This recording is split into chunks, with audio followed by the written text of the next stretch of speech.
Seomo ne osiko wacho nwasa te kaka oganda kata kaka jo Kenya ni weuru chayo joma mine, luoruru joma mine, nikech en nong'eyo kendo nosetiyo gi joma mine kendo nong'eyo ni wach kowuok to opinion kata paro ma ng'ama miyo nyalo kelo samoro nyalo konyo gimoro, to kata koko konyo to paro ma ng'ama miyo kelo koriw gi paro ma ng'ama dichuo kelo to miyo decision ma ikadhe bedo decision manyalo konyo oganda te.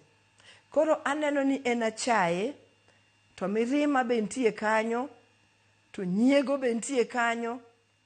Tachaka wuoro niya, to dobed nyiego mane? Tawacho ni nyiego mar tich, nyaka bed mar tich. Teva ka ane namba 1 sate aloyi, donge nyiego nyalo maki?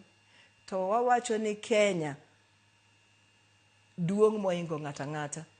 Obed nyiego, obed achaye, obed mirima, gima wuok e dhowa ka jotelo en gima kamoro nyalo ketho gimoro maduong'. Koro akwayo ni joma chuo, to bo gin joma chuo te, joma chuo gi joma mine, weche mawuok e dhowa ma wawacho kaka jotelo gin weche ma kamoro medo hinyo nyithindwa matiwa ywak ne gini nyithindo gi onge luor. Digi bed gi luor nade ka gik mawuok e dhowa be chal ka gik manorengo wacho te. To in misebede siasa higni 20, ere kiewo e kind ngerruok gi ayany?